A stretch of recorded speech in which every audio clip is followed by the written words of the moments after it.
sana sehingga bisa diserap oleh tubuh kita. Proses makanan ini terjadi setiap hari. Pasti kalian lakukan setiap hari. Apa sajakah organ pencernaan yang kita lakukan? Yang pertama, mulut. Makanan pertama kali masuknya melalui apa? Melalui mulut. Bagaimanakah proses makanan terjadi di dalam mulut?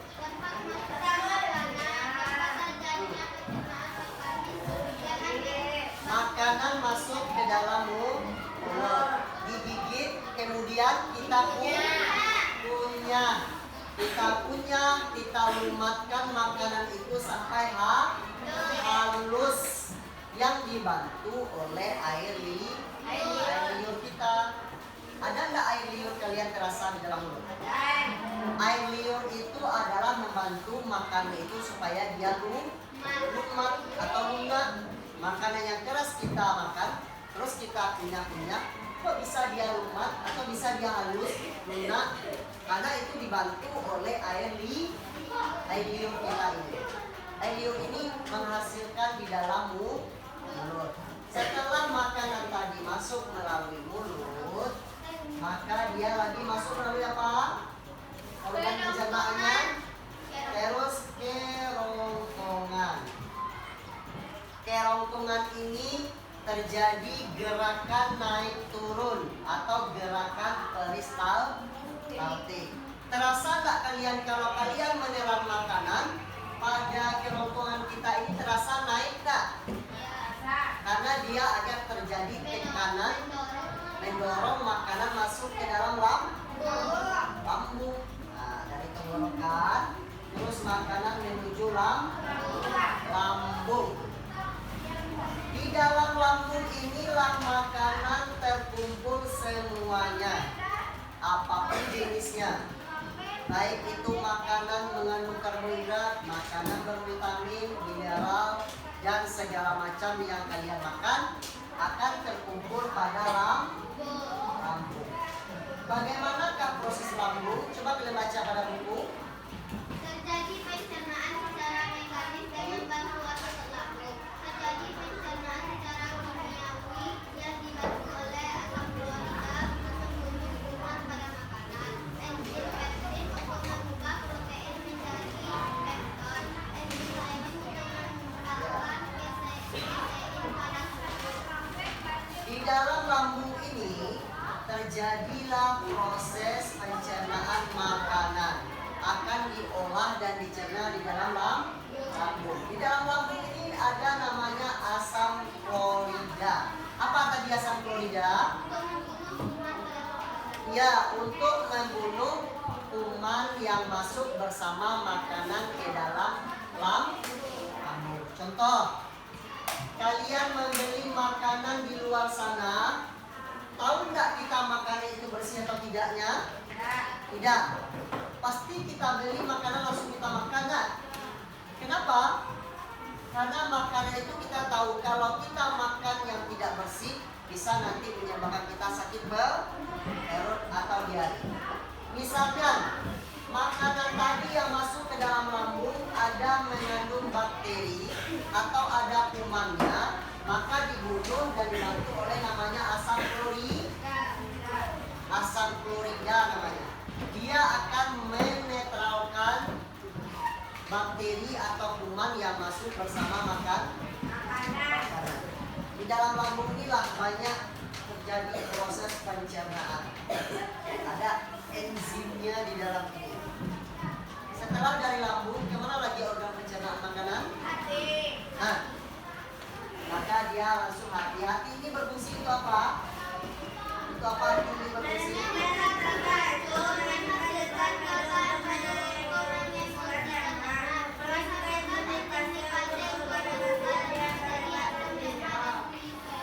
Nah, jadi di sini adalah fungsi hati ini pada organ pencernaan, yaitu mereka bisa menetral racun.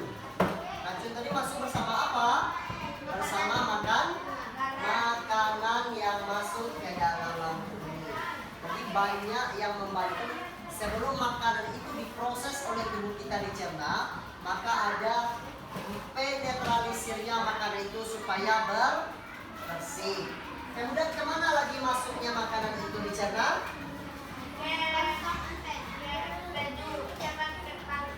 Ada namanya kantong empedu yang membantu proses pencernaan manusia. Kemudian ada lagi pankreas. Pankreas ini berfungsi untuk apa?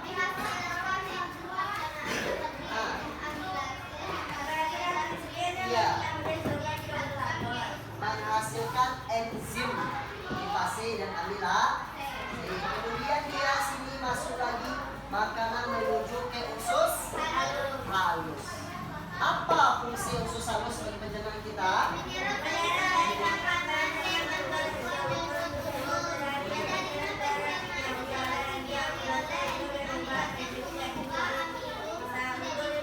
Iya.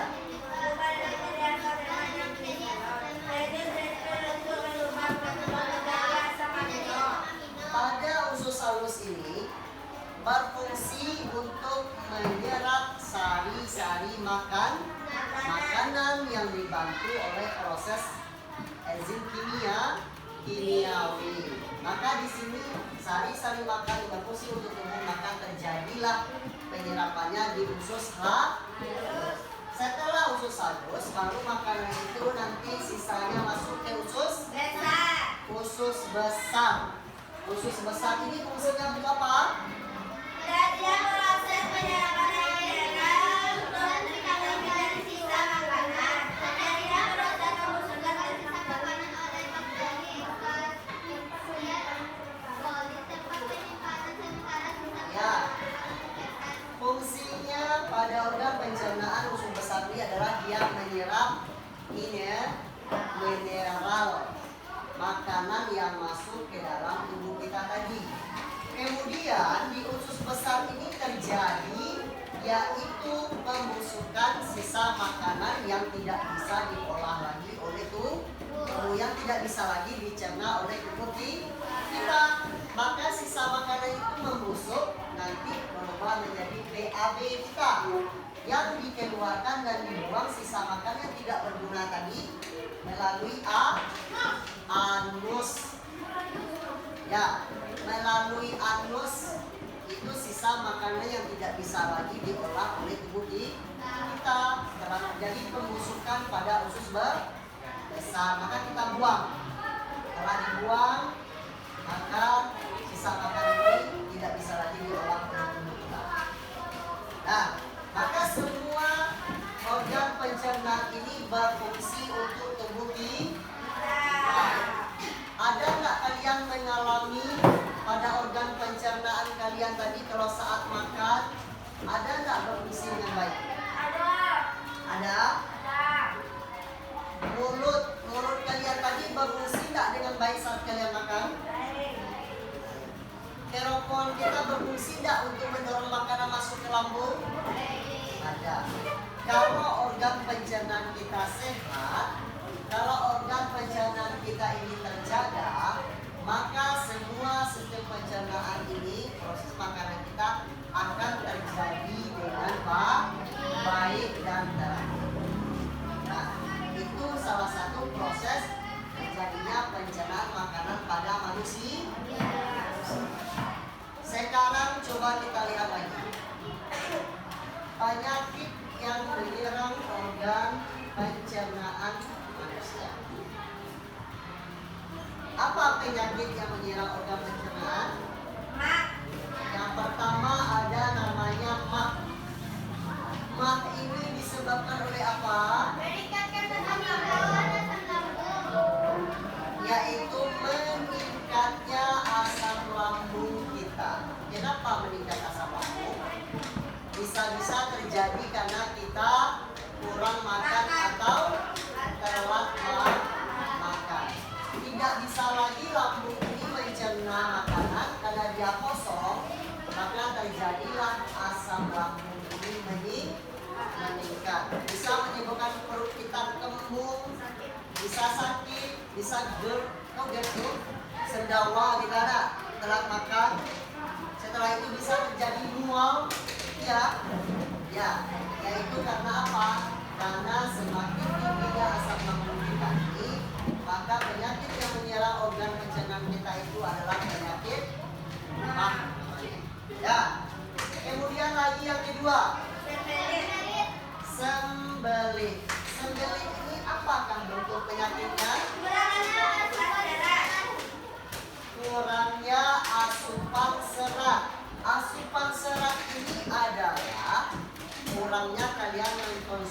makanan seperti buah-buahan, kurangnya sayur-sayuran, sehingga perut kita ini sebenarnya bisa BAB kita tidak lancar. Pernah nggak kalian mengalaminya? Pernah kalian mengalami BAB tidak lancar? Pernah? Pernah mengalami BAB-nya keras?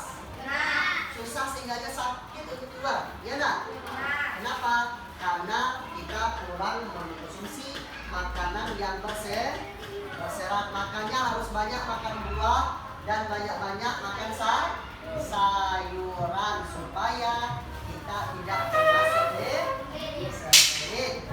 Kemudian yang ketiga apa lagi penyakit yang menyerang? Diare. Diare itu apa penyebabnya? Ya, kuman yang masuk bersama makanan ini ke dalam perut kita atau ke dalam lambung kita, maka bisa kita menyebabkan diare. Bisa kita sakit perut, bisa kita mencret. Kenapa? Karena kuman tadi berkembang di dalam usus kita. Makanya kita diserang oleh namanya penyakitnya diare. Diare ini pencernaan kita banyak mengandung kuman atau bakteri, terjadilah peradangan di sana. Makanya sakit perut kita, mencret, diare, sehingga kita kekurangan cairan tubuh, lemah kita, karena semakin banyaknya bakteri yang masuk bersama makanan ke dalam tubuh. Kalau kita sudah tahu penyakit yang menyerang organ pencernaan, apa yang harus kita lakukan menjaganya? Yang pertama untuk menghilangkan lemak ini, kita harus makan dengan teratur. Berapa kali kita makan sehari? 3 kali sehari. Makan pagi, makan siang, makan malam.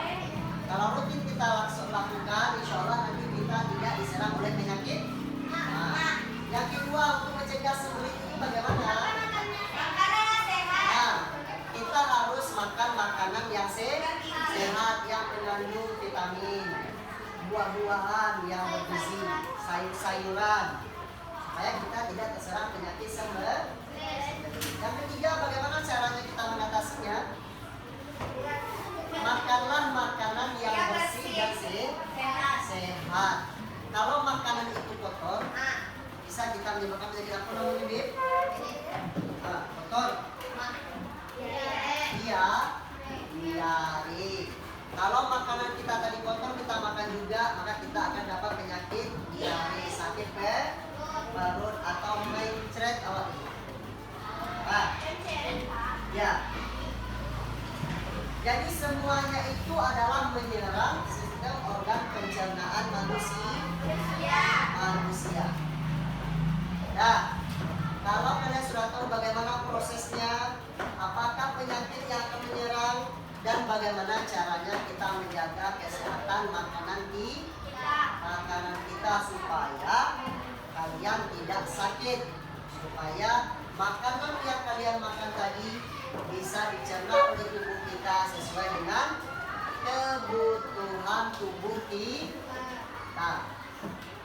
Apakah boleh juga kita makan itu terlalu banyak? Melebihi porsi kita? Ada nggak pertanyaan? Pak, teman kita itu makannya banyak. Nggak gendut ya? Tidak bisa menimbulkan dia tinggi atau cepat besar. Tapi makannya banyak Pak. Kenapa? Karena mungkin kebutuhan tubuhnya tadi banyak, tapi tidak bisa diolah tubuh tadi pencernaannya tadi. Bisa juga. Bisa juga faktor genetik awak. Atau genetik tahu, misalkan orang tua awak memang rendah, itu rendah dulu. Atau orang tua awak tadi dipenuhinya gizi awak, vitamin, nutrisi awak, makanannya mengandung protein, daging, telur, kemudian apa lagi? Sayuran juga vitaminnya. Kalau semua makanan bergizi itu terpenuhi, maka tubuh kita akan cepat tumbuh berkembang dengan baik. Karena masa kalian ini adalah masa